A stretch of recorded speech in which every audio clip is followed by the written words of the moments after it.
ಪೂಜ್ಯ ಜ್ಞಾನಯೋಗಿ ಶ್ರೀ ಸಿದ್ದೇಶ್ವರ ಮಹಾಸ್ವಾಮೀಜಿಯವರನ್ನು ಸ್ಮರಿಸಿಕೊಂಡು 4ನೇ ಸ್ಮರಣೋತ್ಸವದ ಈ ಕಾರ್ಯಕ್ರಮವನ್ನು ಆಯೋಜಿಸಿದಂಥ ಸಮಸ್ತ ಸೇವಾ ಬಳಗದವರಿಗೂ 4ನೇ ವರ್ಷಕ್ಕೆ 4 ಜನ ಮಹಾತ್ಮರು ತಾನಾಗೆ ಬರಬೇಕಂತ ತಿಳ್ಕೊಂಡು ಪೂಜ್ಯರ ಸಂಕಲ್ಪದಂತೆ ಇಲ್ಲಿ ಈಶಪ್ರಸಾದರು, ಎರಡೆರಡು ಹೆಸರಾದವು, ಎರಡೆರಡು ಮಠಾಧೀಶರವರು, ಚನ್ನಬಸವ ಸ್ವಾಮೀಜಿಯವರು, ಅವರ ಆತ್ಮಾರಾಮ ಸ್ವಾಮಿಗಳು, ಗರಗದ ಮಣಿವಾಳ ಸ್ವಾಮಿಗಳು ಎರಡು, ಅವರು ಸಿದ್ಧಪ್ರಸಾದರು ಮತ್ತು ಬುದ್ಧ ಪ್ರಸಾದರು, ಆಮೇಲೆ ಮತ್ತೋರ್ವರು ಆದಂಥ ಸಿದ್ಧ ಅವರಜ್ಜವರು ಅವರೆಷ್ಟು ನಿರರ್ಗಳವಾಗಿ ಆಡ್ತಾ ಇದ್ದಾರೆ. ಅವರಿಗೂ ಈ ಕಾಲನಿಯ ಪೊಲೀಸ್ ಅಧಿಕಾರಿಗಳಾಗಿ ಕಾರ್ಯನಿರ್ವಹಿಸಿ ಆಧ್ಯಾತ್ಮಿಕ ಮತ್ತು ಸಾಮಾಜಿಕ ಸೇವೆಯನ್ನು ಮಾಡಿದಂಥ ನಮ್ಮ ಶ್ರೀ ಎನ್ ನರಸಿ ಅವರಿಗೂ, ನಮ್ಮ ವಿಜಯಪುರದಿಂದ ಆಗಮಿಸಿದಂಥ ಸಂಗನಬಸಪ್ಪ ಸಜ್ಜನ್ ಶರಣರಲ್ಲಿಯೂ, ಇದೀಗ ಉದ್ಘಾಟನೆ ಮಾಡಿ ಮತ್ತು ಆಗಮಿಸಿರುವಂಥ ಪೂಜ್ಯರ ಸೇವೆ ಅನೇಕ ವರ್ಷಗಳಿಂದ ಮಾಡ್ತಾ ಬಂದಿರುವಂಥ ನಮ್ಮ ಡಾಕ್ಟರ್ ಎನ್ ಎಂ ಶಿವಕುಮಾರ್ ಅವರಲ್ಲಿಯೂ ತಮಗೆಲ್ಲರಿಗೂ ಪ್ರಣಾಮಗಳು. ಈಗಾಗಲೇ ತಾವು ಎಲ್ಲ ಪೂಜ್ಯರ ಮತ್ತು ಎಲ್ಲ ಅತಿಥಿಗಳ ಮಾತುಗಳನ್ನು ತಾವು ಕೇಳಿದ್ದೀರಿ. ಪೂಜ್ಯರು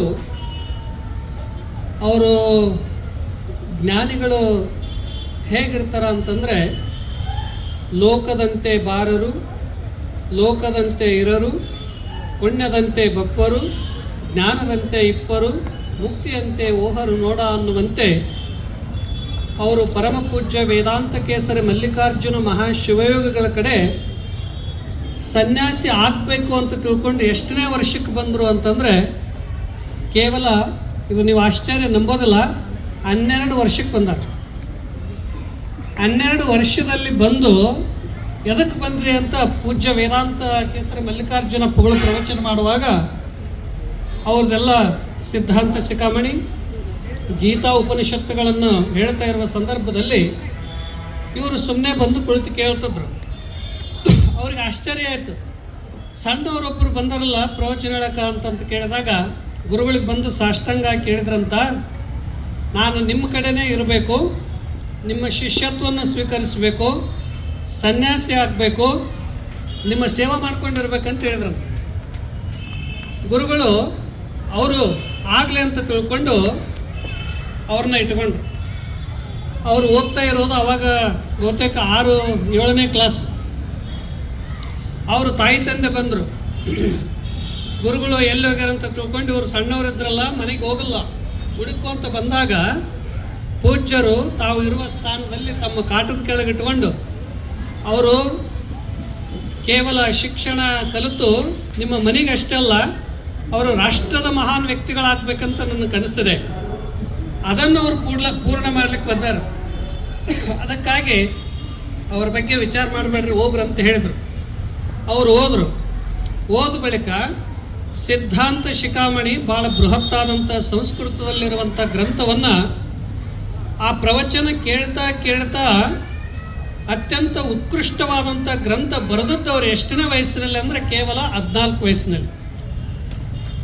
ಇದನ್ನು ಸಾಮಾನ್ಯವಾಗಿ ಅಧ್ಯಯನ ಮಾಡಿ, ಸಂಸ್ಕೃತ ಅಧ್ಯಯನ ಮಾಡಿ ಬರಲಿಕ್ಕೆ ಆಗ್ತದೇನೋ ಅಂದರೆ ಅವರು ಪೂರ್ವ ಜನ್ಮದಲ್ಲೇ ಯೋಗ ಸಾಧನೆ ಮಾಡಿ, ಜ್ಞಾನ ಸಾಧನೆ ಮಾಡಿ, ಅನನ್ಯ ಸಂತ ಮಹಾತ್ಮರ ಋಷಿಪುಂಗವರ ಪ್ರತೀಕವಾಗಿ ಬಂದಂಥವ್ರು ಯಾರಾದ್ರಿದ್ರೆ ಪರಮ ಪೂಜ್ಯ ಜ್ಞಾನಯೋಗಿ ಶ್ರೀ ಸಿದ್ದೇಶ್ವರ ಮಹಾಸ್ವಾಮಿಗಳು.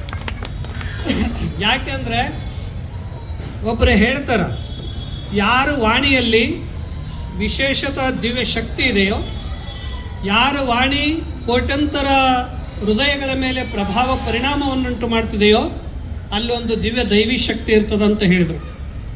ಯಾಕೆಂದರೆ ದೈವಿ ಶಕ್ತಿ ಇದ್ದಾಗಲೇ ಅದು ಎಲ್ಲರನ್ನೂ ಆಕರ್ಷಿಸಿ ತರೋದು.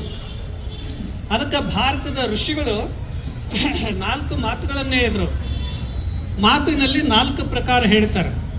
ನಾಲಿಗೆಯಿಂದ, ನಮ್ಮ ನಾಲಿಗೆಯಿಂದ ಬರುವ ಮಾತುಗಳು ಇನ್ನೊಂದು ಬರೇ ನಾಲಿಗೆಗೆ ಮಾತ್ರ ಸ್ಪರ್ಶ ಆಗ್ತದೆ, ಅದಕ್ಕೆ ವೈಖರಿವಾಣಿ ಅಂತ ಕರೀತಾರೆ.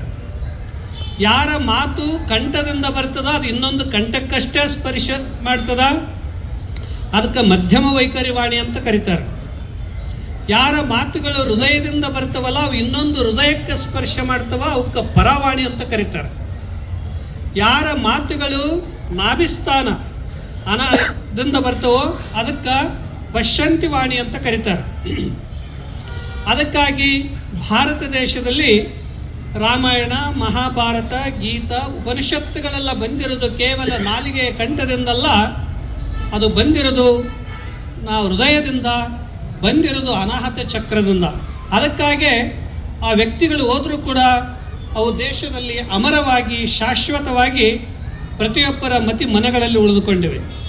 ಅಂಥ ಒಬ್ಬ ಶ್ರೇಷ್ಠ ಮಾತಿನ ಒಂದು ನಾಲಿಗೆಯ ಮೇಲೆ ಸರಸ್ವತಿ ವಾಸ ಮಾಡಿ ಹೃದಯದಲ್ಲಿ ಒಬ್ಬ ಭಕ್ತಿಯ ಭಂಡಾರೆ ಬಸವಣ್ಣನವರ ಹೃದಯ, ಅಲ್ಲಮ ಪ್ರಭುಗಳ ಜ್ಞಾನ, ವಿಜ್ಞಾನಿಗಳ ತತ್ವಜ್ಞಾನವನ್ನು ಅಳವಡಿಸಿಕೊಂಡು ನಿರಂತರ ಮಾತುಗಳನ್ನು ಹೇಳಿ ನಮ್ಮೆಲ್ಲರ ಪ್ರಭಾವಿತಗೊಳಿಸಿರುವಂಥ ಆಧುನಿಕ ಒಬ್ಬ ಶ್ರೇಷ್ಠ ತತ್ವಜ್ಞಾನಿಗಳು, ಆಧುನಿಕ ಶ್ರೇಷ್ಠ ಯೋಗಿಗಳು ಯಾರಾದ್ರಿದ್ರೆ ಅದು ಪರಮ ಪೂಜ್ಯ ಶ್ರೀ ಸಿದ್ದೇಶ್ವರ ಮಹಾಸ್ವಾಮೀಜಿಯವರು. ಅವ್ರಿಗೆ ಶಿಕ್ಷಣಕ್ಕೆ ಸಿದ್ಧಾಂತ ಶಿಖಾಮಣಿ ಗ್ರಂಥ ಆದ ಬಳಿಕ ಅವ್ರು ಹೇಳಿದರು, ನಿನ್ನ ಶಿಕ್ಷಣ ಇಷ್ಟಕ್ಕೆ ನಿಲ್ಲಬಾರ್ದು, ಹಾಗೆ ಮುಂದುವರಿಬೇಕು ಅಂತ. ಅದಕ್ಕೆ 10th ಬಿಜಾಪುರದಲ್ಲಿ ತಮ್ಮಶೆಟ್ಟಿಯವರು ಮನೆ ಅಂತದ, ಅಲ್ಲೇ ಇದ್ದುಕೊಂಡು ಓದ್ತಾ ಇದ್ರು. ಅವರು ಸಿದ್ದೇಶ್ವರ ಸ್ವಾಮೀಜಿ ಅವರು ಎಷ್ಟು ಪ್ರಭಾವಿತ ಅಂದರೆ, ಮಾತು ಕಡಿಮೆ ಆದ್ರೆ ಆ ಮಾತಿನ ಪ್ರತಿಯೊಂದಕ್ಕೆ ಅರ್ಥ ಇತ್ತು. ಅವರು ಮನೆಗೆ ಇರ್ತಿದ್ರಲ್ಲ, ಆ ಮನೆಗೆ ಅಜ್ಜಿ, ಅವರು ಎಷ್ಟು ಪ್ರೇಮ ಇವ್ರ ಮೇಲೆ ಅಂದರೆ ಭಾಳ ಪ್ರೇಮ. ಇವರು ಮಾತು ಕೇಳ್ತಾ ಕೇಳ್ತಾ ಅವ್ರ ಜೀವನದಲ್ಲಿ ಎಲ್ಲವನ್ನು ತ್ಯಾಗ ಮಾಡಿ ತಮ್ಮ ಮನೆಗೆ ಇದ್ದು ಮಲ್ಲಿಕಾರ್ಜುನಪ್ಪನ ಕಡೆ ಹೋಗಿ ಸನ್ಯಾಸ ದೀಕ್ಷೆ ತಗೊಂಡ್ರು ಆ ಅಜ್ಜಿ.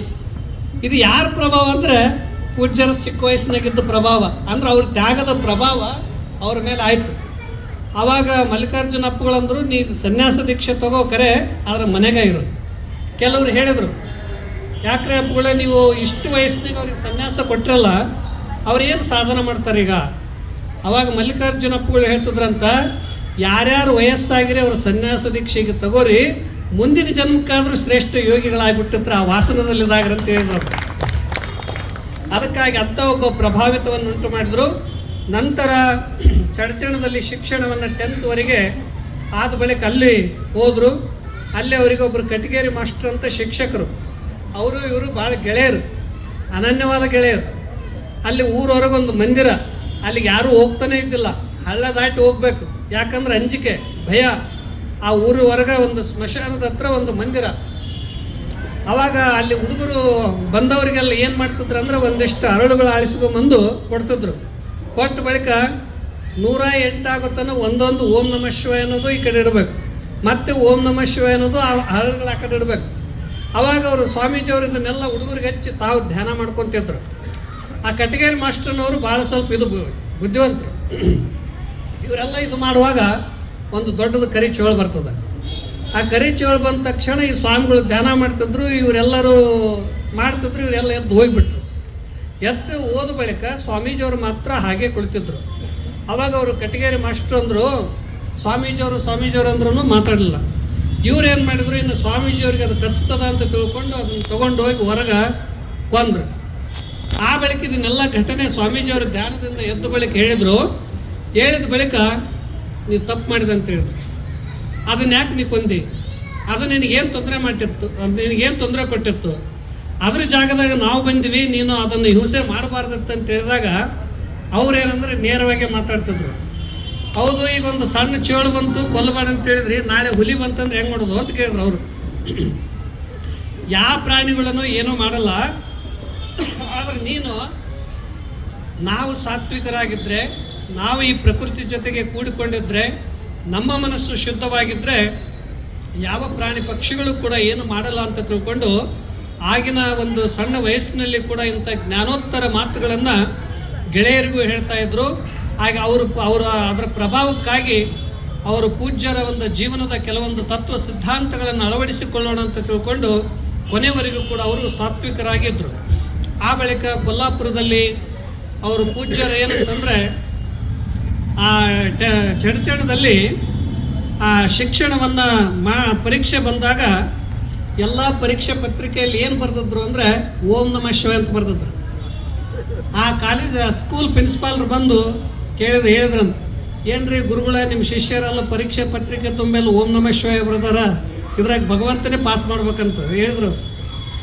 ಅವಾಗ ಅವ್ರು ಕರೆದು ಹೇಳಿದ್ರಂತ, ನೋಡಪ್ಪ ನಾನು ಶಿಕ್ಷಣ ನಿನಗೆ ಯಾಕಂದ್ರೆ ನಾನು ಸಂಸ್ಕೃತ ಮರಾಠಿ ಕನ್ನಡ ಕಲಿತು ಕೇವಲ ಕನ್ನಡ ಮಹಾರಾಷ್ಟ್ರಷ್ಟೇ ನಾನು ಶಿಕ್ಷಣ ಪಡೆದುಕೊಂಡೆ, ಇಷ್ಟಷ್ಟೇ ನಾನು ಈ ಕ್ಷೇತ್ರದಲ್ಲಷ್ಟೇ ಪ್ರವಚನ ಮಾಡಿದೆ.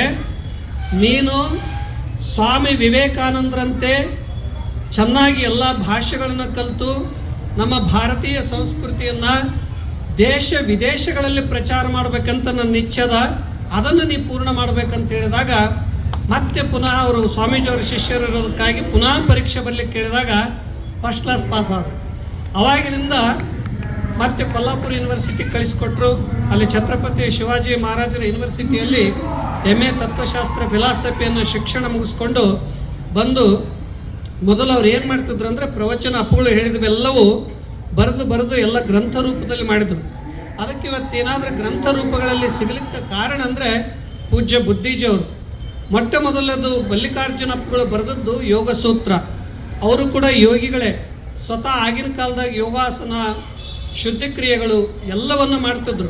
ಅವ್ರ ಕೈಯಾಗ ಬುದ್ಧೀಜಿಯವರು ಕೂಡ ಎಲ್ಲ ಯೋಗಾಸನಗಳನ್ನು ಮಾಡ್ತಿದ್ರು ಮತ್ತು ಎಲ್ಲ ಧ್ಯಾನಗಳನ್ನು ಮಾಡ್ತಿದ್ರು. ಮತ್ತು ಏನೇ ಒಂದು ಪ್ರಶ್ನೆ ಸಮಸ್ಯೆಗೆ ಉತ್ತರ ಬೇಕಂದ್ರೆ ಅವ್ರು ಬೇಗ ಹೇಳ್ತಿದ್ದಿಲ್ಲ, ಅದನ್ನು ಏನು ಮಾಡ್ತಿದ್ರು ಅಂದ್ರೆ ಪ್ರಯೋಗ ಮಾಡ್ತಿದ್ರು. ಹೋಗಿ ಎಷ್ಟೋ ಸಲ ತಮ್ಮ ರೂಮ್ನಾಗ ಧ್ಯಾನದ ಬಗ್ಗೆ ಯೋಗದ ಬಗ್ಗೆ ಏನಾದರೂ ಪ್ರಶ್ನೆ ಬಂತಂದರೆ ಹೋಗಿ ಪ್ರಯೋಗ ಮಾಡ್ಕೊಂಬಂದು ಅದನ್ನು ಹೇಳ್ತಿದ್ರು. ನಾವಂತಿದ್ದೀವಿ ಇದನ್ನು ಯಾಕೆ ಹೇಳಿಲ್ಲ ಅಂದಾಗ ಪ್ರತ್ಯಕ್ಷ ಮಾಡುವವರೆಗೂ ಕೂಡ ಅವರು ಕೆಲವೊಂದು ಇದು ಮಾಡ್ತಿದ್ದಿಲ್ಲ. ಅಂಥ ಮಹಾನ್ ಯೋಗಿಗಳು ಬದುಕಿನ ತುಂಬೆಲ್ಲ ಆ ಬಳಿಕ ಪ್ರವಚನವನ್ನು ಶುರು ಮಾಡಿದರು. ಶಿವಾನುಭವ ಮಂಟಪದಲ್ಲಿ ಪ್ರವಚನ ಮಾಡುವಾಗ ಮೊಟ್ಟ ಮೊದಲು ಪೂಜ್ಯ ಬುದ್ಧೀಜಿಯವರು ಮಲ್ಲಿಕಾರ್ಜುನಪ್ಪಗಳು ಸ್ವಲ್ಪ ಹೇಳಕ್ಕೆ ಕೊಡ್ತಿದ್ರು ಅವ್ರಿಗೆ. ಕೊಟ್ಟ ಬಳಿಕ ದೊಡ್ಡ ಗುರುಗಳು ಕಣ್ಣಾಗ ನೀರು ಹೋಗ್ತಿದ್ವು ಅಂತ ಅವಾಗ ಬಂದು ಕೇಳಿದ್ರಂತ, ಯಾಕ್ರಿ ನಿಮಗೆ ಶಿಷ್ಯರ ಪ್ರವಚನ ಮಾಡುವಾಗ ನೀವು ಯಾಕೆ ಕಣ್ಣಾಗ ನೀರು ಹೋಗ್ತಾವ? ಇದು ಕಣ್ಣಾಗ ನೀರಲ್ಲೋ, ಇದು ಆನಂದದ ಬಾಷ್ಪ, ಆನಂದದ ಪುಷ್ಪ. ಇದು ನನಗಿಂತ ಎಷ್ಟು ಚೆನ್ನಾಗಿ ಹೇಳ್ತಾನ. ಆ ಮಾತು ಕೇಳಿದ್ರೆ ನಾನೇ ಅವನ ಶಿಷ್ಯ ಆಗಿನೇನು ಅಂತ ಅನ್ಸಕತ್ತದ, ಅವ್ರ ಶಿಷ್ಯರು ನಾನು ಆಗ್ಬೇಕು ಅನ್ಸಕತ್ತದಂತ ಅವರು ತಮ್ಮ ಗುರುಗಳು ಎಷ್ಟು ಅವ್ರ ಬಗ್ಗೆ ಹೇಳಿದರು ಅಂತಂದರೆ, ಪೂಜ್ಯ ಶ್ರೀ ಸಿದ್ದೇಶ್ವರ ಮಹಾಸ್ವಾಮೀಜಿಯವರು ಮಾತಾಡಿದ ಬಳಿಕ ಯಾರೂ ಮಾತಾಡಬಾರ್ದು, ಅವ್ರ ಮಾತು ಕೇಳಿದ ಬಳಿಕ ಅದು ನಮ್ಮ ಹೃದಯಕ್ಕೆ ಬಿಟ್ಟದಂತ ಮೊಟ್ಟ ಮೊದಲು ಹೇಳಿದವರು ಅಂದರೆ ಅವರು ಗುರುಗಳನ್ನು ಮೀರಿಸಿ ಬೆಳೆದಂಥವ್ರು. ಅವರು ಗುರುಗಳನ್ನು ಮೀರಿಸಿ ಎದರಲ್ಲಿ ಬೆಳೆದ್ರು ಅಂದರೆ ಜ್ಞಾನದಲ್ಲಿ ಬೆಳೆದರು. ಅದಕ್ಕಾಗಿ ಪೂಜ್ಯ ವೇದಾಂತ ಕೇಸರಿ ಮಲ್ಲಿಕಾರ್ಜುನ ಮಹಾಶಿವಗಳವರು ಅವರು ಹೇಳಿದರು, ನೀ ದೇಶದ ತುಂಬೆಲ್ಲ ಅಷ್ಟೇ ಅಲ್ಲ, ದೇಶ ವಿದೇಶಗಳ ತುಂಬೆಲ್ಲ ಜ್ಞಾನ ಪ್ರಚಾರ ಪ್ರಸಾರಗಳನ್ನು ಮಾಡಬೇಕಂತ.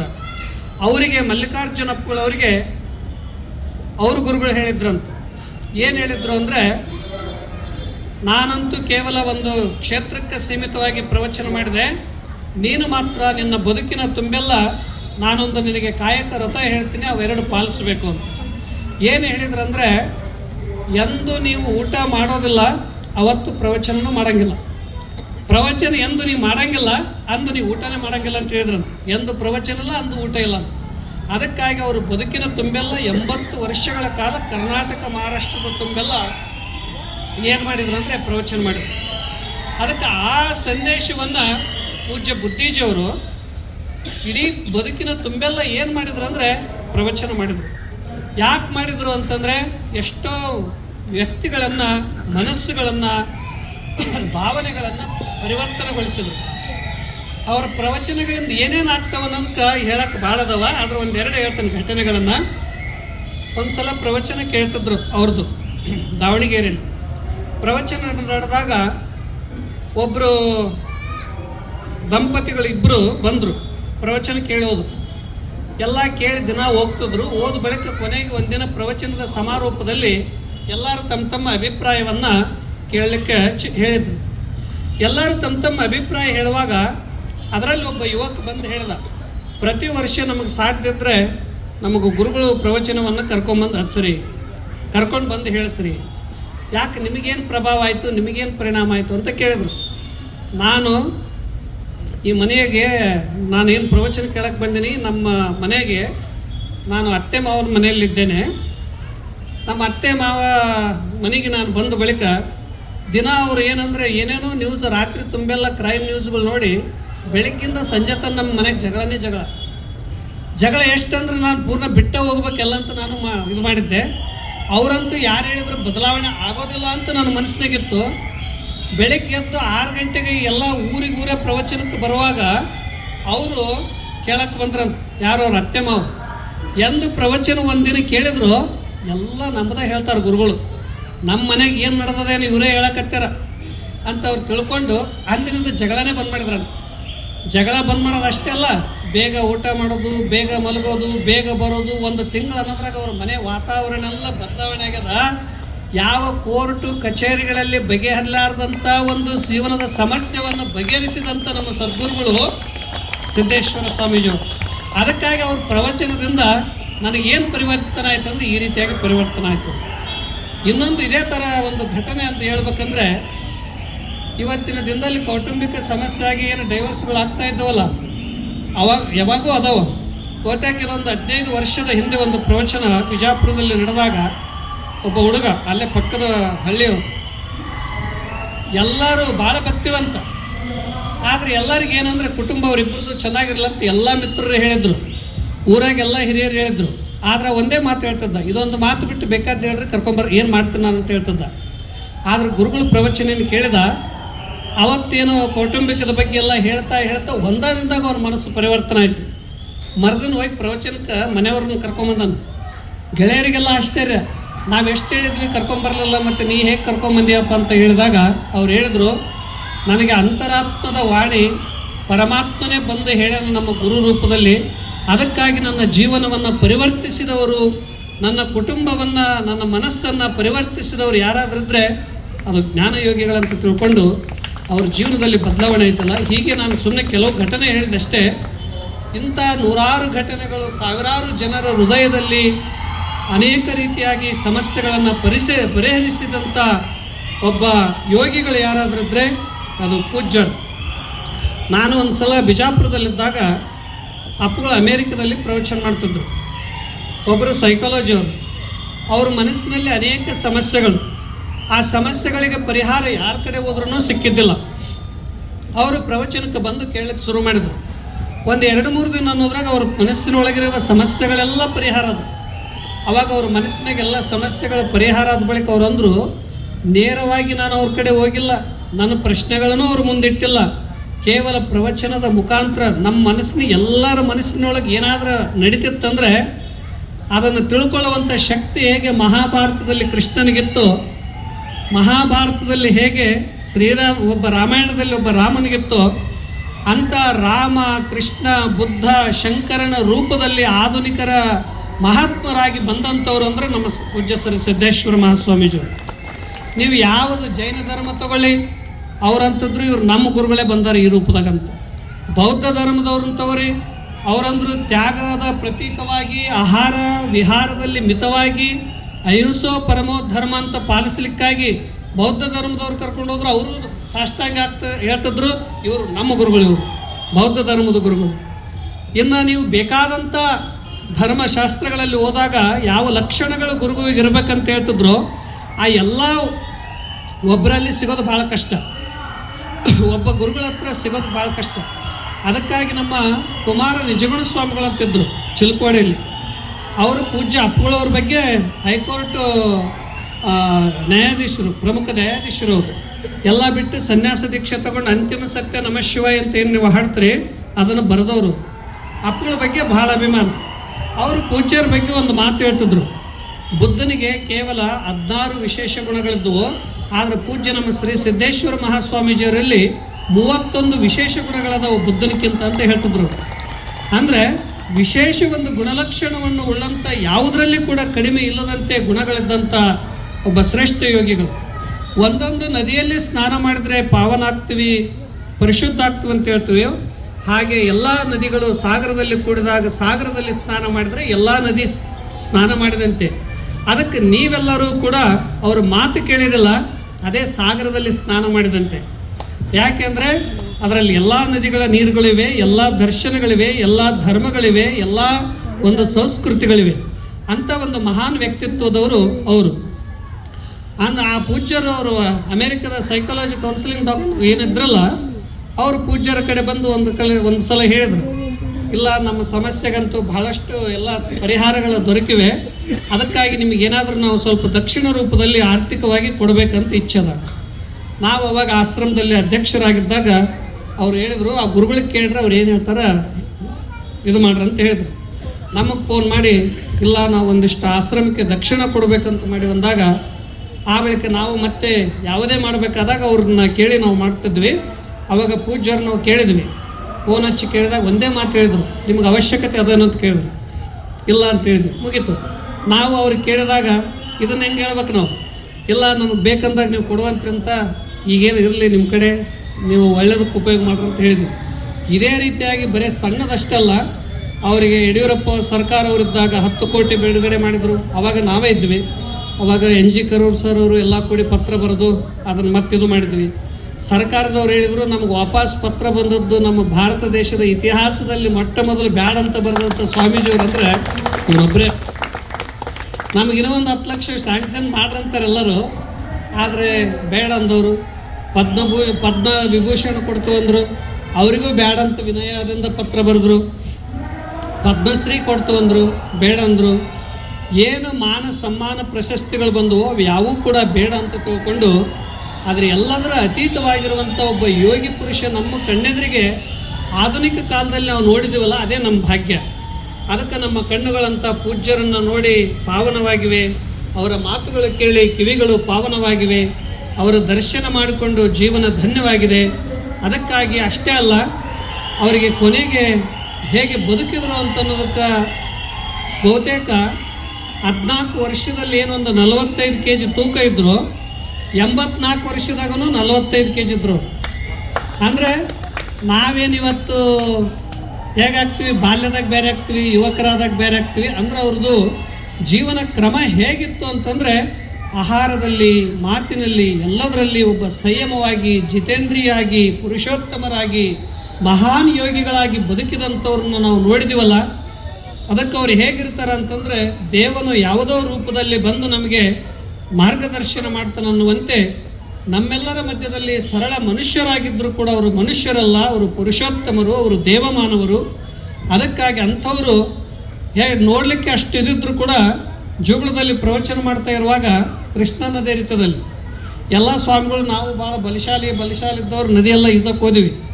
ನಮಗೆ ನದಿ ಈಜಕ್ಕಾಗಲ್ಲ, ಅವ್ರು ನದಿ ವಿರುದ್ಧ ಈಜುತ್ತಿದ್ರು, ನದಿ ವಿರುದ್ಧ ಅಲೆಗಳಲ್ಲಿ ಈಜುತ್ತಿದ್ರು. ಅಷ್ಟವಂತ ಶಕ್ತಿ ಅವರಲ್ಲಿ, ಅಷ್ಟವರಲ್ಲಿ ಒಂದು ಊರ್ಜಾ ಶಕ್ತಿ ಇತ್ತು. ಅದಕ್ಕಾಗಿ ಅವರು ಬದುಕು ಅಂತಂದರೆ ಒಂದು ಆದರ್ಶ, ಅವರು ಬದುಕು ಅನ್ನೋದೇ ಒಂದು ವಿಶ್ವವಿದ್ಯಾಲಯ, ಅವರ ಜೀವನವೇ ಒಂದು ಮಾದರಿ.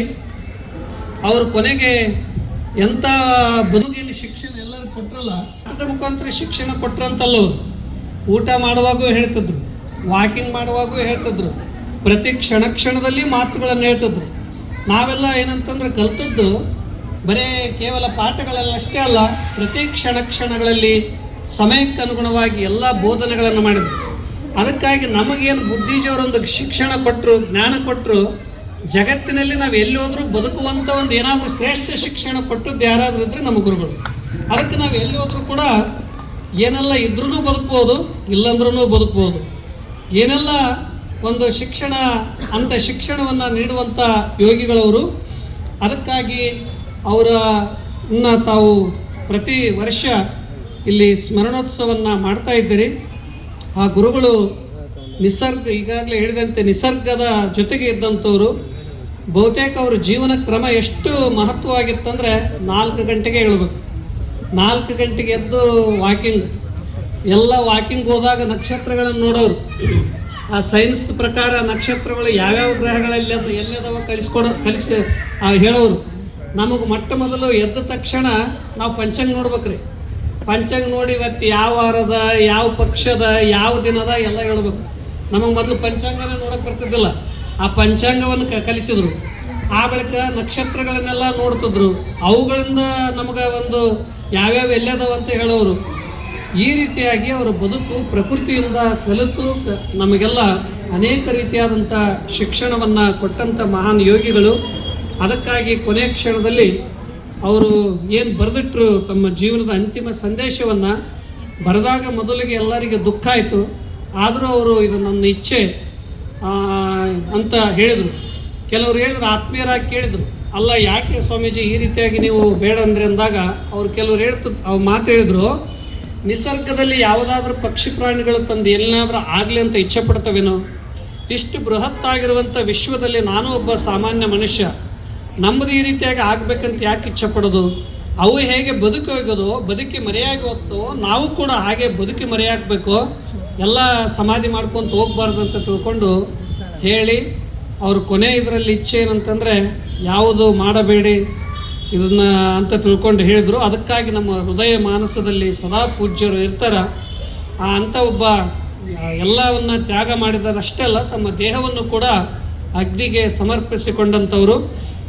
ಇತ್ತ ಪರಮ ಪೂಜ್ಯರ ಸ್ಮರಣೋತ್ಸವವನ್ನು ತಾವೆಲ್ಲ ಬೆಂಗಳೂರಲ್ಲಿ ನಿಮ್ಮ ಇಷ್ಟು ಬಿಡುವು ಸಿಗೋದೇ ಭಾಳ ಕಷ್ಟ.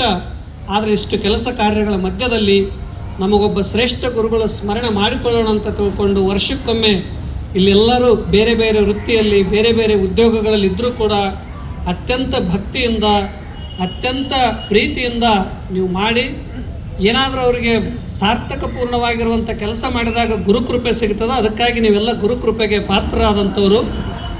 ಮತ್ತು ತಾವೆಲ್ಲ ಇಲ್ಲಿ ಅನ್ನದಾಸೋಹ, ಜ್ಞಾನದಾಸೋಹ, ಚಿಂತನದ ದಾಸೋಹ, ಸಾಹಿತ್ಯ ದಾಸೋಹವನ್ನು ಮಾಡ್ತಾ ಬರ್ತಾ ಇದ್ದೀರಿ. ಹೀಗೆ ಪ್ರತಿ ವರ್ಷ ಮಾಡ್ತಾ ಹೋಗ್ರಿ ಅಂತ ಹೇಳಿ ಇದು ಪ್ರತಿ ವರ್ಷ ತಾವು ನಿರಂತರ ಮಾಡ್ತಾ ಇದ್ದೀರಿ. ಮಾಡಿರಿ, ಭಾಳ ಶ್ರೇಷ್ಠವಾದಂಥ ಸ್ಮರಣೆ ಮಾಡಿಕೊಳ್ಳೋದು. ಮತ್ತು ಅವ್ರು ಹೇಳಿದಂಗೆ ಇಲ್ಲಿ ನೋಡಿ, ದೊಡ್ಡದು ವೃಕ್ಷದ ಕೆಳಗೆ ಸುಮ್ಮನೆ ಶಾಂತವಾಗಿ ಗಿಡದ ಕೆಳಗೆ ಒಂದು 2-3 ತಾಸು ಕುಂತೀರಿ. ಇದನ್ನು ನೋಡಿದರೆ ಅನ್ನಿಸ್ತದ ರಸ್ತೆ ಇದ್ದರೂ ಕೂಡ ಎಲ್ಲ 2 ಕಡೆ ಗಿಡಗಳ ಮಧ್ಯದಲ್ಲಿ ನೈಸರ್ಗಿಕ ಪೆಂಡಾಲದಲ್ಲಿ ತಾವೆಲ್ಲ ಭಾಳ ಮಾಡ್ತಾಯಿದ್ರಿ ಕಾರ್ಯಕ್ರಮ ವಿಶೇಷವಾಗಿ. ಅದಕ್ಕಾಗಿ ಈ ಕಾರ್ಯಕ್ರಮದಲ್ಲಿ ನಮ್ಮ ಇವರು ಜಗದ್ಗುರುಗಳಾಗಿದ್ದಾರೆ, ಏನು ಗುರುಗಳು ಸೇವೆ ಮಾಡ್ಯಾರ ಅವರಿಗೆಲ್ಲ ಪ್ರಶಸ್ತಿಗಳು ಮಾನ ಸನ್ಮಾನಗಳು ತಾವಾಗೇ ಬರ್ತವೆ, ಏನೂ ಕಡಿಮೆ ಆಗಲ್ಲ. ಅದಕ್ಕಾಗಿ ಒಂದಲ್ಲ, ಬೀಳೂರು ಮಠ ಅಂತ ಭಾಳ ದೊಡ್ಡ ಮಠ ಇದೆ, ಪರಂಪರಾ ಮಠ. ಭಾಳ ದೊಡ್ಡ ಭಕ್ತರು ಭಾಳಷ್ಟು ಇದ್ದಾರೆ ಮಹಾರಾಷ್ಟ್ರದಲ್ಲಿ, ಕರ್ನಾಟಕದಲ್ಲಿ. ಮತ್ತು ಆ ಪರಂಪರೆಯಲ್ಲಿ ಸಾಕಷ್ಟು ಜಮೀನು, ಸಂಘ ಸಂಸ್ಥೆಗಳು, ಬ್ರಾಂಚುಗಳು, ಶಿಕ್ಷಣ ಸಂಸ್ಥೆಗಳು ಅದೆಲ್ಲವನ್ನು ಸಣ್ಣ ವಯಸ್ಸಿಗೆ ನಡೆಸಿಕೊಂಡು ಹೋಗುವಂಥ ಶಕ್ತಿ ಕೊಟ್ಟದ್ದು ಯಾರು ಅಂದರೆ ಪೂಜ್ಯರ ಸೇವೆ ಮಾಡೋದರ ಪ್ರತಿಫಲ. ಅವರು ಕೂಡ ಭಾಳ ನಿಷ್ಠೆಯಿಂದ ಸೇವೆ ಮಾಡಿದರು. ಕೊನೆಯಲ್ಲಿ ಇದರ ಜೊತೆಯಲ್ಲಿ ನಮ್ಮ ಸಿದ್ದಪ್ರಸಾದರು ಕೂಡ ಅವರು ಕಾರು ಡ್ರೈವಿಂಗ್ ಮಾಡಿ ಸಾರಥಿಯಾಗಿ ಕರ್ಕೊಂಡು ಹೋಗೋದು ಮತ್ತು ಪ್ರಸಾದ ಮಾಡಿಸೋದು ಮತ್ತು ಎಲ್ಲ ಭಾಳ ಅತ್ಯಂತ ನಿಷ್ಠೆಯಿಂದ ಭಕ್ತಿಯಿಂದ ಸೇವೆ ಮಾಡಿದರು. ಅವರಿಗೂ ಇನ್ನೊಬ್ಬರು ಆತ್ಮಾರಾಮ್ ಸ್ವಾಮೀಜಿಯವರು ಕೂಡ 10 ವರ್ಷಗಳ ಕಾಲ ಗುರುಗಳ ಸೇವೆಯನ್ನು ಮಾಡಿ ಅವರಿಗೂ ಕೂಡ ಗರಗದ ಒಂದು ದೊಡ್ಡ ಬೃಹತ್ತಾಗಿರುವಂಥ ಮಠದ ಸ್ವಾಮೀಜಿಯವರಾಗಿದ್ದಾರೆ. ಅನೇಕ ಶಿಕ್ಷಣ ಸಂಸ್ಥೆಗಳು, ಅನೇಕ ಬ್ರಾಂಚ್ ಆಶ್ರಮಗಳನ್ನು ನಡೆಸ್ಕೊಂಡು ಹೋಗ್ತಾ ಇದ್ದಾರೆ. ಅವರಿಗೂ ಅವರು ಕಲಿತದ್ದು ಕಡಿಮೆ, ಆದರೆ ಎಲ್ಲರೂ ಅವರಿಂದ ಕಲಿಯೋದು ಭಾಳ. ಅವರ ಅನುಭವ ಎಷ್ಟು ಅದ್ಭುತವಾಗಿದೆ, ಎಷ್ಟು ಸುಂದರವಾಗಿ ಜನಪದ ಗೀತೆಗಳು. ಅದಕ್ಕಾಗಿ ನಮ್ಮ ಶರಣರು ಕಲಿತವರಲ್ಲ, ಆದರೆ ಶರಣರನ್ನೇ ಇವತ್ತು ನಾವು ಕಲಿಯೋದಕ್ಕಾಗಿ ವಿಶ್ವವಿದ್ಯಾಲಯಗಳಿಗೆ ಹೋಗ್ತೀವಿ. ಆ ರೀತಿಯಾಗಿ ಸಾದಾ ಜೀವನದಲ್ಲಿ ಶ್ರೇಷ್ಠವಾದಂಥ ಜೀವನ ಸಾಗಿಸ್ಕೊಳ್ತಾ ಅಪ್ಪುಗಳ ಸಮೀಪದಲ್ಲಿ ಅನೇಕ ಕಾರ್ಯಕ್ರಮಗಳನ್ನು ನೀಡುತ್ತಾ ಬಂದಂಥ ನಮ್ಮ ಸಿದ್ದಪ್ಪ ಅವರಲ್ಲಿಯೂ ಇಲ್ಲಿ ಪೊಲೀಸ್ ವಿಭಾಗದಲ್ಲಿ ಇದ್ದುಕೊಂಡು ಬಹುತೇಕ ಪೊಲೀಸ್ ವಿಭಾಗದಲ್ಲಿದ್ದವರಿಗೆ ಆಧ್ಯಾತ್ಮಿಕ ಕಡಿಮೆ, ಆದರೆ ಅವರು ಎಷ್ಟು ಚೆನ್ನಾಗಿ ಆಧ್ಯಾತ್ಮಿಕ ಅಧ್ಯಯನ ಮಾಡಿಕೊಂಡು ಪೂಜ್ಯರನ್ನು ದೂರದಿಂದ ನೋಡಿದರೂ ಕೂಡ ಆ ಜೀವನವನ್ನು ಅಳವಡಿಸಿಕೊಂಡು ಅವರು ಕೆಲವು ಸಂದೇಶಗಳನ್ನು ತಮಗೆಲ್ಲ ತಿಳಿಸಿದರು. ಅದಕ್ಕಾಗಿ ಅವರಿಗೂ ಇನ್ನೋರ್ವರು ಶಿಕ್ಷಣ ಸಂಸ್ಥೆಗಳಲ್ಲಿ, ಸಂಘ ಸಂಸ್ಥೆಗಳಲ್ಲಿ ನಿರಂತರ ಕಾರ್ಯಗಳನ್ನು ಮಾಡ್ತಾ ಅವರೊಂದು ಮಾತು ಹೇಳಿದರು, ಯುವ ಜನಾಂಗಕ್ಕೂ ಕೂಡ ಈ ಆಧ್ಯಾತ್ಮಿಕ ಅನ್ನೋದು ಬರಬೇಕು ಅಂತ. ಯುವ ಜನಾಂಗನೂ ಬಹುತೇಕ ಅವರೆಲ್ಲ ಅಲ್ಲೇ ನೋಡ್ಕೊತಾರೆ, ಇಲ್ಲಂತಲ್ಲ, ಅವರು ಎಲ್ಲವೂ ನೋಡ್ತಾರೆ, ಅವರಲ್ಲಿ ಕೂಡ ಇದೆ. ಇನ್ನೂ ಅದನ್ನು ಬೆಳಿಬೇಕು, ನಮ್ಮ ಭಾರತೀಯ ಪರಂಪರೆ ಉತ್ಕೃಷ್ಟವಾದಂಥ ಸಂಸ್ಕೃತಿ ಜೀವನದಲ್ಲಿ ಅಳವಡಿಸಿಕೊಳ್ಬೇಕು ಅಂತ ಇಚ್ಛೆ ಇದೆ. ಅದಕ್ಕಾಗಿ ಭಾರತ ಅಂತಂದರೆ ಕೇವಲ ಸಾಂಸ್ಕೃತಿಕಷ್ಟೇ ಅಲ್ಲ, ವೈಜ್ಞಾನಿಕ, ಸಾಹಿತ್ಯಿಕ ಎಲ್ಲ ಕ್ಷೇತ್ರದಲ್ಲಿ ವಿಶ್ವದಲ್ಲಿ ಜಗದ್ಗುರುವಾಗಿರುವಂಥ ಸ್ಥಾನ. ಇವತ್ತು ಭಾರತದ ಯುವಕರು ಅನೇಕ ರಾಷ್ಟ್ರಗಳಲ್ಲಿ ಕೆಲಸ ಮಾಡ್ತಾ ಇದ್ದಾರೆ. ಅದಕ್ಕಾಗಿ ಆ ಸಂಸ್ಕೃತಿಯ ಪರಂಪರೆ ಮುಂದುವರಲಿಕ್ಕೆ ಪ್ರತಿಯೊಬ್ಬರು ಜವಾಬ್ದಾರಿ, ಪ್ರತಿಯೊಬ್ಬರ ಕರ್ತವ್ಯ ಕಾರ್ಯಗಳು ಭಾಳ ಮಹತ್ವಪೂರ್ಣ ಅಂತ ಅವರು ಕೂಡ ಹೇಳಿದರು. ನಮ್ಮ ಇನ್ನೋರ್ವರು ಸಂಘ ಸಜ್ಜನರವರು ಅಂತ ವಿಜಯಪುರದಲ್ಲಿ ಇದ್ದಂಥವರು, ಅವರು ದಾನಿಗಳ ಮನೆತನದವರು. ವಿಜಯಪುರ BLD ಸಂಸ್ಥೆ ಆಗಲಿಕ್ಕೆ ಅವ್ರ ಅಜ್ಜಿಯವರ ದಾನವೇ 50 ಎಕರೆ ಆಗಿನ ಕಾಲದಾಗ ದಾನ ಕೊಟ್ಟರು. ಅದಕ್ಕಾಗಿ BLD ಸಂಸ್ಥೆ ಆಗಲಿ ಮತ್ತು ನಮ್ಮ ಸಂಸ್ಥೆ ಬಿಜಾಪುರ ಆಶ್ರಮ ಇರಲಿ ಮತ್ತು ಇನ್ನೂ ಅನೇಕ ಗೋಶಾಲೆಗಳಿರಲಿ, ಶಾರದಾ ಆ್ಯಕ್ಟ್ ಪಬ್ಲಿಕ್ ಸ್ಕೂಲ್ ಇರಲಿ, ಬಿಜಾಪುರದಲ್ಲಿ ಏನೇ ಒಂದು ಕಾರ್ಯಕ್ರಮ ಆದರೂ ಕೂಡ ನಿಷ್ಕಾಮವಾಗಿ ಸೇವೆ ಸಲ್ಲಿಸಿ ಬರುವಂಥವ್ರು ಇವತ್ತಿನ ದಿನದಲ್ಲಿ ನಾನು ನೋಡಿದ್ದು ಹೆಚ್ಚು ಅಂತಂದರೆ ನಮ್ಮ ಸಂಘ ಸಜ್ಜನವರು. ಯಾವ ಸಂಸ್ಥೆಗಳಲ್ಲಿ ಯಾರಿಂದಲೂ ಏನು ಅಪೇಕ್ಷೆ ಪಡದೆ ಯಾವಾಗಲೂ ನಿಷ್ಕಾಮವಾಗಿ ತಮ್ಮದೇ ಖರ್ಚು ಮಾಡಿಕೊಂಡು ತಮ್ಮದೇ ಇದು ಮಾಡಿಕೊಂಡು ಸಮಯ ಎಲ್ಲ ಕೊಡ್ಬೋದು. ಸಮಯ ಕೊಡೋದು ಭಾಳ ಮಹತ್ವ. ಎಲ್ಲದಕ್ಕೂ ಸಮಯ ತಗೊಂಡು ತಮ್ಮನ್ನು ನಾಡಿಗಾಗಿ ಸಂಸ್ಕೃತಿಗಾಗಿ ಸಮರ್ಪಿಸಿಕೊಂಡು ಸಾದಾ ಜೀವನದಲ್ಲಿ ಅತ್ಯಂತ ಸುಖವನ್ನು ಪಡುವಂಥವರು ನಮ್ಮ ಸಂಘ ಸಜ್ಜನರವರು. ಅದಕ್ಕಾಗಿ ಅವರು ಕೂಡ ಪೂಜ್ಯರ ಕೊನೆಗೆ ಅತ್ಯಂತ ಆತ್ಮೀಯರಾಗಿ ಭಾಳ ಸೇವೆ ಮಾಡಿ ಗುರುಕೃಪೆಗೆ ಪಾತ್ರರಾಗಿ ಅವರ ಅನೇಕ ಮಾತುಗಳನ್ನು ಪಾಲಿಸ್ತಾ ಬರ್ತಾ ಇದ್ದಾರೆ. ಅವರಿಗೂ ಅಲ್ಲಿಂದ ಬಂದಿದ್ದಾರೆ ಅವರಿಗೂ. ಮತ್ತು ಇಲ್ಲಿ ನಮಗೆಲ್ಲರಿಗೂ ಹೆಸರು ಗೊತ್ತಿಲ್ಲ, ಆದರೆ ನಮಗೆ ಆಶ್ರಮಕ್ಕೆ ಬಂದಾಗ ನಮ್ಮ ಸಜ್ಜನ ಸರು ಇನ್ನೂ 3-4 ಜನ ಈಶ್ವರ ಮಲ್ಲಿಕಾರ್ಜುನ ಅವರು ಬಂದು ಸ್ವಾಮೀಜಿ ನಾವು ಬರಬೇಕಂದಾಗ ನನಗೂ ಭಾಳ ತುಂಬ ಸಂತೋಷ ಆಯಿತು. ಅದಕ್ಕಾಗಿ ನೀವೆಲ್ಲ ನಾವೊಬ್ಬರೇ ಅಲ್ಲ, ಸಹಜವಾಗಿ 4 ಜನ ಸ್ವಾಮೀಜಿಯವರು ಬಂದು ಎಲ್ಲರೂ ಪೂಜ್ಯರ ಬಗ್ಗೆ ಭಾಳ ಸುಂದರವಾಗಿ ಹೇಳಿದ್ದಾರೆ. ಮತ್ತೆ ವರ್ಷ ಅವ್ರ ಮಾತುಗಳನ್ನು ಕೇಳೋಣ, ಅದ್ರ ಜೊತೆಯಲ್ಲಿ ಪ್ರತಿನಿತ್ಯವೂ ಕೂಡ ಕೇಳ್ತಾ ಹೋಗೋಣ ಅಂತ ಹೇಳಿ ನಮ್ಮ ಶಿವಕುಮಾರ್ ಅವರು ಬಂದಿದ್ದಾರೆ. ಅಲ್ಲಿ ಅವರು ಗ್ರಂಥ ಸಾಹಿತ್ಯ ಸೇವೆಯನ್ನು ಮಾಡೋದರಲ್ಲಿ, ಆರೋಗ್ಯ ಸೇವೆಯನ್ನು ಮಾಡೋದರಲ್ಲಿ ಭಾಳ ಅತ್ಯಂತ ನಿಷ್ಠೆಯಿಂದ ಅವರು ಸೇವೆ ಮಾಡಿದ್ದಾರೆ. ಬೆಂಗಳೂರಲ್ಲಿ ಪ್ರವಚನ ಆದಾಗ ಅವರು ತೋಟದಲ್ಲಿ 1 ತಿಂಗಳ ಇದ್ದರು. ಮತ್ತು ಯಾವಾಗಲೂ ಅತ್ಯಂತ ಗುರುಗಳದ್ದು ಏನೇ ಇತ್ತು ಅಂದರೆ ನಿಷ್ಠೆಯಿಂದ ಪಾಲಿಸುವಂಥವ್ರು ನಮ್ಮ ಶಿವಕುಮಾರ್ ಅವರು. ಇವತ್ತಿಗೂ ಕೂಡ ಆ ಸೇವೆಯನ್ನು ಅವರು ನಿರಂತರ ಮಾಡ್ತಾ ಬರ್ತಾ ಇದ್ದಾರೆ. ಅದಕ್ಕಾಗಿ ತಾವೆಲ್ಲರೂ ಕೂಡ ಎಷ್ಟೋ ಜನ ಪ್ರತ್ಯಕ್ಷ ರೂಪದಲ್ಲಿ ಅಪ್ರತ್ಯಕ್ಷ ರೂಪದಲ್ಲಿ ಗುರುಗಳ ಸೇವೆಯನ್ನು ಮಾಡ್ತಾ ಬರ್ತಾ ಇದ್ದೀರಿ. ನಮಗೆ ಗುರುಗಳು ಹೇಗೆ ಜ್ಞಾನ ಸೂರ್ಯ ಉದಯ ಆದ ಅಂತಂದರೆ ಹೇಗೆ ಹೂಗಳು ಅರಳುತ್ತಿವೆಯೋ, ಪೂಜ್ಯ ಶ್ರೀ ಸಿದ್ದೇಶ್ವರ ಮಹಾಸ್ವಾಮೀಜಿಯವರ ಜ್ಞಾನ ಪ್ರವಚನದ ಸೂರ್ಯ ಅರಳಿದ್ರೆ ನಮ್ಮೆಲ್ಲರ ಹೃದಯ ಕೂಡ ಅರಳುತ್ತಿವೆ. ಅವರು ದಿನನಿತ್ಯ ಒಂದು 4 ಮಾತುಗಳು ಕೇಳಿದಾಗ ನಮ್ಮ ಹೃದಯ ಅರಳುತ್ತಿದೆ. ಭಾಳ ಜನರಿಗೆ ರಾತ್ರಿ ನಿದ್ದೆ ಬರಲ್ಲ, ಏನು ಮಾಡ್ಬೇಕಂತ ಕೇಳ್ತಾರೆ. ನಿದ್ದೆಗಳಿಗೆ ತೊಗೋಬೇಡ್ರಿ, ಸುಮ್ಮನೆ ಅವ್ರ ಪ್ರವಚನ ಕೇಳ್ಕೊಂತ ಮಲಗ್ರಿ, ಬೇಗ ನಿದ್ದೆ ಬರ್ತದೆ. ಎಷ್ಟೋ ಜನ ನಿದ್ದೆ ಬರಲಾರ್ದವ್ರು ಪ್ರವಚನ ಕೇಳಿದ್ರೆ ನಿದ್ದೆ ಬರ್ತದೆ, ಯಾಕಂದ್ರೆ ಮನಸ್ಸು ಶಾಂತ ಮಾಡ್ತದೆ. ಬಹುತೇಕ ಅವ್ರ ಮಾತು ದಿನ ಕೇಳಿದ್ರೆ ನೀವು ಶುಗರು ಕಡಿಮೆ ಆಗ್ತದೆ, ಯಾಕೆ ಟೆನ್ಷನು ಕಡಿಮೆ ಆಗ್ತದೆ, BP ಶುಗರು ಕಡಿಮೆ ಆಗ್ತವೆ. ಎಲ್ಲಕ್ಕೆ ಏನಾದರೂ ಒಂದು ಔಷಧ ಇತ್ತಂದ್ರೆ ಅವ್ರ ವಾಣಿಯೇ ಔಷಧ, ಅವರ ಮಾತೇ ಔಷಧ. ಅಂಥ ಮಾತುಗಳು ನಾವು ಯಾವಾಗಲೂ ಕೇಳ್ತಾ ಇರೋಣ ಅಂತ ಆಶಿಸಿ ಎಲ್ಲ ಕಾರ್ಯಕರ್ತರಿಗೂ ತಮಗೆಲ್ಲರಿಗೂ ವಂದಿಸಿ 2 ಮಾತಿಗೆ ಮಂಗಲ.